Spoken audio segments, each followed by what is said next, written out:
Hi, I'm Steve Nathans Kelly, editor of Streaming Media, and I'm joined here today by Jerrod Stoller, president of Digital Envoy, which is the parent company of Digital Element, which recently made the 2022 Streaming Media 50. Great to have you here today, Jerrod.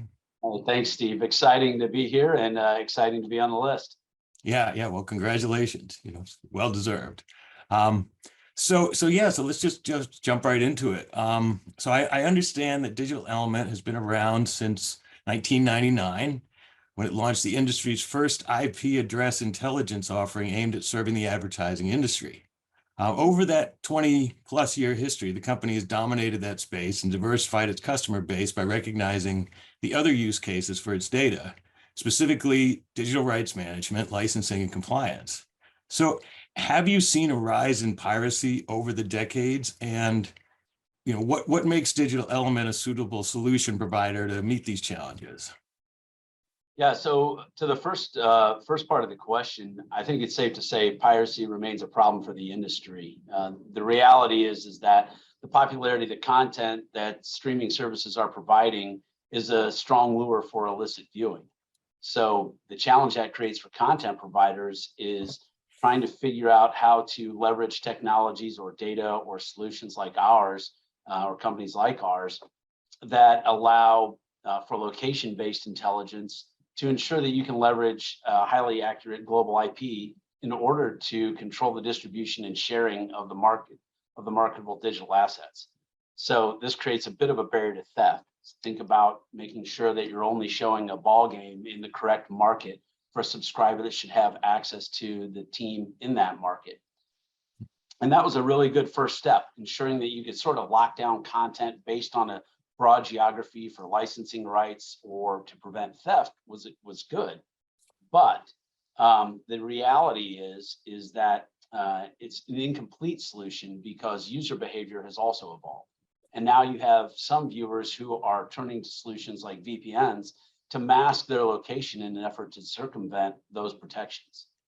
And so ultimately, the question for content providers or streaming providers now is, how can a provider accurately understand not just the location, but also the characteristics of a viewer?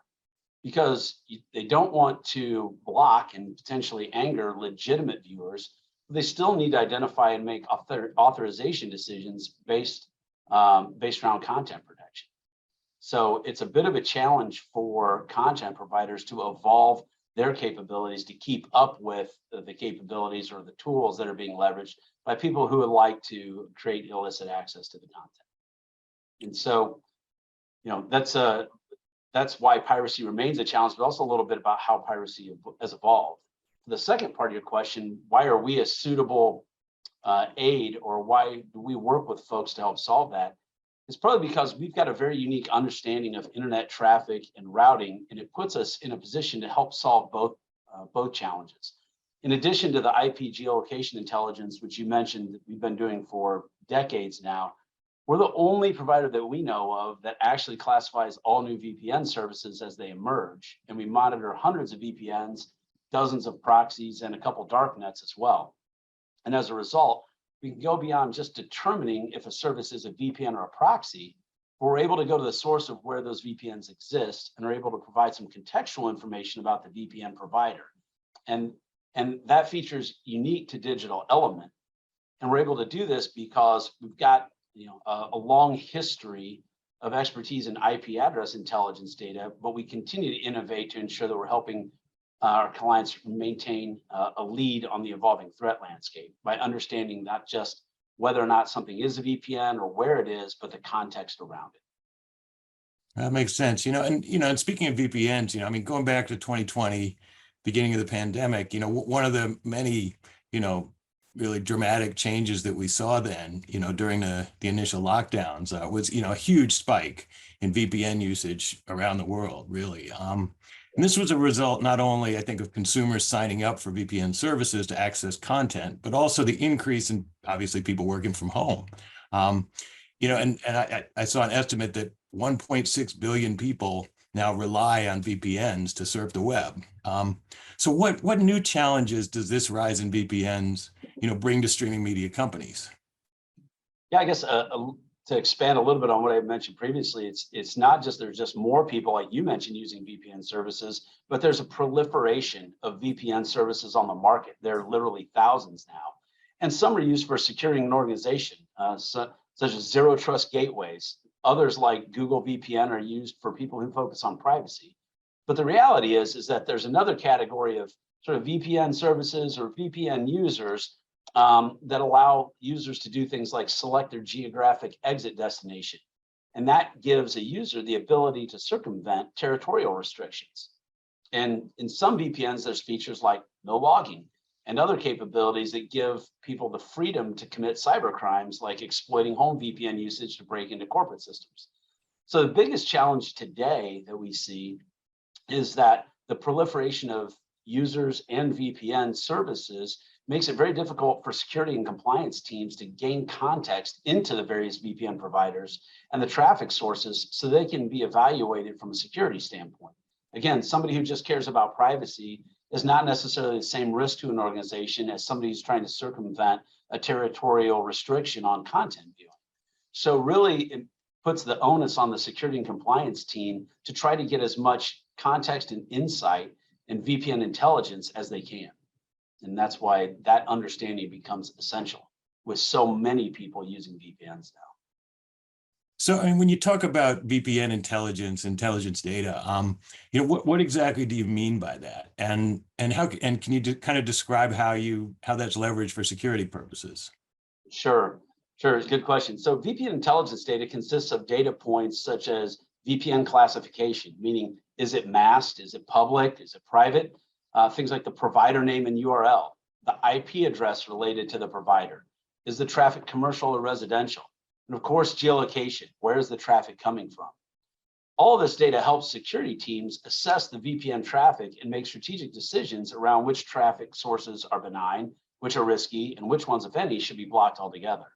And for streaming media companies, this insight helps them protect revenue by determining which connections pose risks and prevent bad actors from circumvention activities by identifying anonymized connections or connections from certain geographies.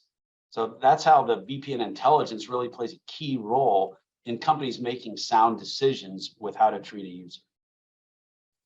Makes sense. So, I think we'd be remiss here if we didn't get into specific solutions just a little bit, because that's really what our readers, it's one of the things our readers surely want to know about. So, can you just tell me about the specific solutions that you offer for content providers? Yeah, how long do we have, Steve? Because I'll talk about the great products we bring out all day, but let me just mention a couple. First, in addition to NetAcuity, which is what we call our solution that provides the IP geolocation intelligence, the solution that's been around for 20 years or so, we recently launched Notify. And Notify is a threat intelligence solution that helps security professionals respond to the growth in the VPN market. It's specifically aimed at the threats that those services can pose. And Notify gives organizations an unmatched level of detail around VPN traffic, the things we just talked to, traffic usage, intent, and it enables cybersecurity teams or compliance teams to understand the level of threat that such traffic poses and set policies around that traffic, because it's very rarely as simple as allow or block, just blanket. By understanding the context, you might ask for step up levels of authentication or authorization, as an example. But with the growing interest in personal privacy on the web, we've seen a lot of consumers using VPNs, for legitimate reasons. But more and more people are also leveraging the anonymity around VPNs to cloak their location and bypass geographic boundaries of the content streaming providers. So really, between NetAcuity and Notify, we hope to allow security professionals and content providers to understand the nuances around the VPN usage on their platforms. For example, users who have opted to hide their personal information may not necessarily be trying to torrent illegal data from a remote location, but determining who is granted and denied access depends entirely on the granular data available that we provide in Notify. So those are a few of the ways that we try and help our clients solve this challenge. And it's a challenge with a lot of dollars associated. Absolutely. Well, this has been great, and I really appreciate your time. To learn more about Digital Element, go to digitalelement.com and you'll see that on your screen. Thanks again for your time today, Jerrod. Absolutely, Steve. Thanks to you. Thanks for Streaming Media And again, thanks for having us on the list.